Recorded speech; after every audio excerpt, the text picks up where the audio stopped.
Bonjour et bienvenue dans cette vidéo d'anatomie et de physiologie. Je m'appelle Jennifer et je suis formatrice chez Edulis Formation. À travers ces vidéos, je vous propose de découvrir les organes du corps humain. Aujourd'hui, nous allons aborder le thème de l'estomac.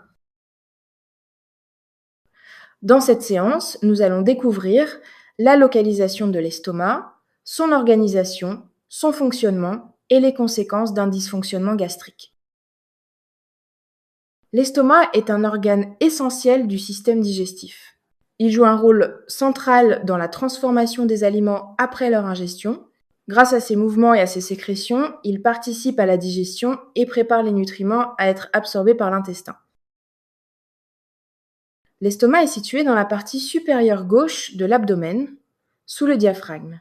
Il se trouve entre l'œsophage, qui amène les aliments, et l'intestin grêle, qui assure l'absorption des nutriments. L'estomac est un organe creux extensible, capable de modifier son volume en fonction de la quantité d'aliments ingérés.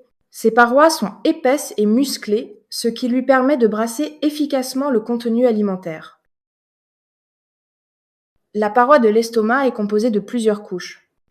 La couche musculaire permet les mouvements de brassage. La couche interne, appelée muqueuse gastrique, contient de nombreuses glandes. Ces glandes produisent des substances indispensables à la digestion. L'ensemble de cette organisation permet à l'estomac d'assurer à la fois une action mécanique et une action chimique. Après avoir été avalés, les aliments arrivent dans l'estomac. Ils y sont mélangés et broyés par les contractions des muscles gastriques. En même temps, l'estomac sécrète des sucs digestifs riches en substances acides et en enzymes. Ces substances transforment progressivement les aliments en une bouillie semi-liquide. Cette transformation facilite la poursuite de la digestion dans l'intestin grêle. Les sucs digestifs produits par l'estomac sont très acides. Ils permettent la digestion de certaines substances, notamment les protéines. Malgré cette acidité, la paroi de l'estomac n'est pas endommagée.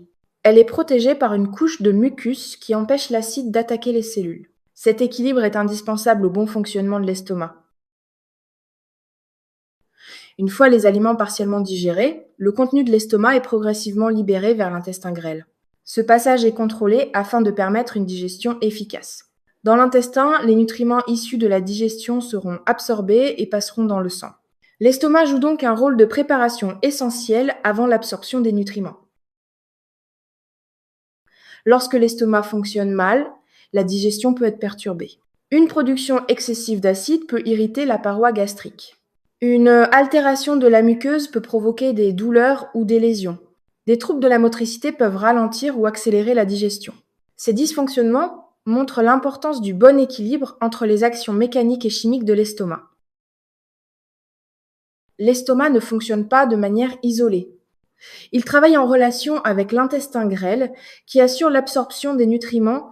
Les nutriments absorbés passent dans le sang et sont distribués aux muscles, au cerveau et aux autres organes. Le foie transforme une partie de ces nutriments, tandis que les reins participent à l'élimination des déchets. L'estomac s'intègre ainsi pleinement dans le fonctionnement global de l'organisme. Nous arrivons au terme de cette séance consacrée à ce sujet. J'espère que le contenu présenté vous aura été utile. Je vous donne rendez-vous lors de la prochaine séance pour poursuivre notre exploration de l'anatomie.